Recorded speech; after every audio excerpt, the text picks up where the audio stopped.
அவர் சும்மா நாங்க தங்கியிருந்த ஒரே விடுதியில பக்கத்து அறையில தங்கியிருந்தார். நான் அவர் தங்கியிருக்கிறத தெரிஞ்சுக்கிட்டு சரி சந்திக்கலாங்கிற மாதிரி பேசிக்கிட்டு இருந்தேன்.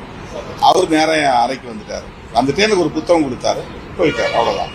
அதிமுக முன்னாள் அமைச்சர் வைகை செல்வனை சந்தித்தது குறித்து செய்தியாளர் எழுப்பிய கேள்விக்கு விசிக தலைவர் திருமாவளவன் விளக்கம் அளித்துள்ளார்.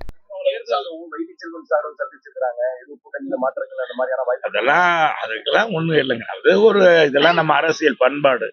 ஒருத்தருக்கு ஒருத்தர் அங்க போகும்போது பார்த்திருப்பாங்க, வச்சிருப்பாங்க, வணக்கம் சொல்லுவோம். அதெல்லாம் இயற்கை தான். அதெல்லாம் ஒண்ணும் இது இல்லை. திமுக கூட்டணி ஸ்ட்ராங்கா இருக்கு. இப்ப ஒரு வருஷம் தேர்தல் வர யாருங்க ஸ்ட்ராங் இல்லைன்னு சொன்னா? அங்க ஸ்ட்ராங்னு நாங்க ஒண்ணும் இல்லைன்னு சொல்லல. ஏன் அதை ஏதாவது சொல்றாங்க? நீங்க எல்லா செல்வாக்கு இருக்கு, முதலமைச்சருக்கு செல்வாக்கு இருக்கு.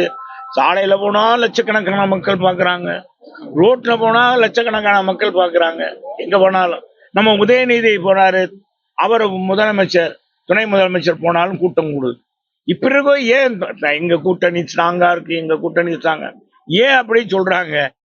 அவங்களுக்கு ஏதோ தன் பயம் இருக்கிறதுனால என்னதான் கூட்டணி இருந்தாலும் என்னதான் கூட்டத்தை காட்டணும், மக்கள் தான் எஜமானர்கள். மக்கள் வாக்களித்தான் முடியும். எங்க அம்மா எப்பவுமே சொல்லுவாங்க, எங்க தலைவர் அதைத்தான் சொல்லுவாரு, இப்ப எடப்பாடியார் அதைத்தான் சொல்றாரு. மக்கள் தானப்பா எஜமானர்கள்.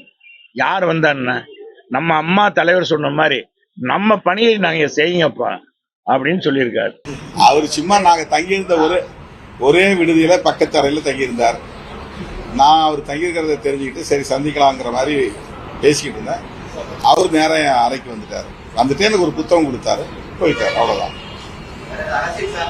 இல்ல இல்ல இல்ல அவர் இலக்கியம் சார்ந்து நிறைய நூல்கள் எழுதியிருக்கிறார். தமிழ் திருக்குறளுக்கு பொழிப்புரை ஆங்கிலத்திலையும் இருக்கிறேன், தமிழ்லையும் இருக்கிறேன். அந்த நூலெல்லாம் விரைவில் வெளியிட போறேன். சங்க இலக்கியம் தொடர்பா 2500 பக்கங்களில் நான் பொழிப்புரை எழுதியிருக்கேன், அதை வெளியிட போறேன். இந்த புத்தகம் உங்களுக்கு கொடுக்கணும். எனக்கு 2-3 புத்தகம் வச்சிருந்தா அதில் 2 புத்தகத்தை இன்னொருத்தர் கொடுத்துட்டேன். உங்களுக்கு இந்த புத்தகத்தை கொடுக்குறேன்னு சீர்காழி விடுதலை போராட்டத்தில் சீர்காழிங்கிற புத்தகத்தை எனக்கு கொடுத்தாரு. அவ்வளவுதான்.